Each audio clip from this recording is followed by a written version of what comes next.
Hi. The last time I'd been talking to you about black people whose contributions to this world have gone unnoticed because after their contributions were made, society turned them into white people so that the white race could take credit for them.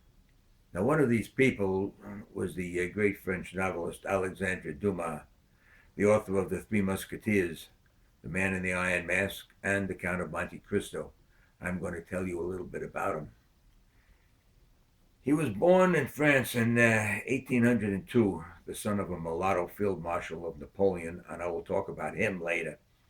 His father was murdered by Napoleon when Alexander was only 5, which caused Alexander to grow up in extreme poverty. Now, Alexander had to educate himself, but he ended up becoming a writer who's produced more literature than anyone who ever lived and earned more than $10 million in the currency of our day. He was a physical giant, taking after his father, a man of enormous strength. And he won fame as a soldier, a duelist, a cook and gourmet, an entertainer, an excavator of buried cities, and a champion of human rights.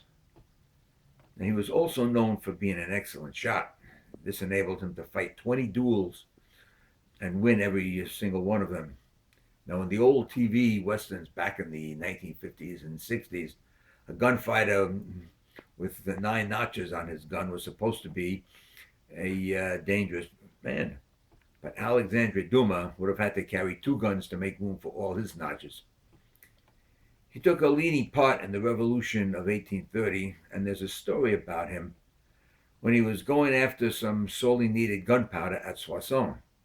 The story goes that he drew his pistol on the commandant of Soissons, and the commandant's wife, upon seeing this, begged her husband to yield as the Negroes were attacking the place. Now, Alexander thought that this was kind of rather strange, since he was the only Negro there. But he later learned that the woman had lived in Haiti and had witnessed a massacre of the whites by the blacks.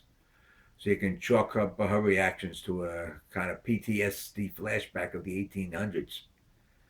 Now, this was not Alexandre Dumas' only taste of battle.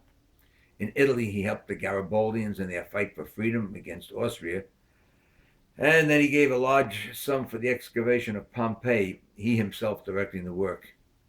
Now, getting back to his early childhood, his mother had decided to make a musician out of him, so she hired a violinist to give him lessons, but the boy was so lacking in any kind of musical talent whatsoever that after 3 years of lessons, he couldn't even tune his instrument.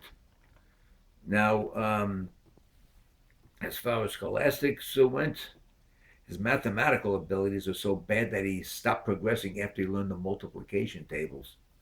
In fact, his love for adventure in the open air prevented him from being any kind of a student. But the boy did love to read, and he read voraciously, devouring every bit of printed matter he could lay his hands on, but especially histories and mythologies. And when he wasn't reading, he was out shooting rabbits or chatting with his poacher friends. His mother, at a loss as to what to make of him, finally decided that it would be in the best interest of all concerned if he entered the priesthood. But on the morning he was supposed to leave for the seminary, a girl cousin of his laughed so hard at the idea of his becoming a priest that he ran away to the woods and hid, staying there for days with his poacher friends. He ended up becoming a messenger boy in a notary's office. Now, more about Alexandre Dumas later.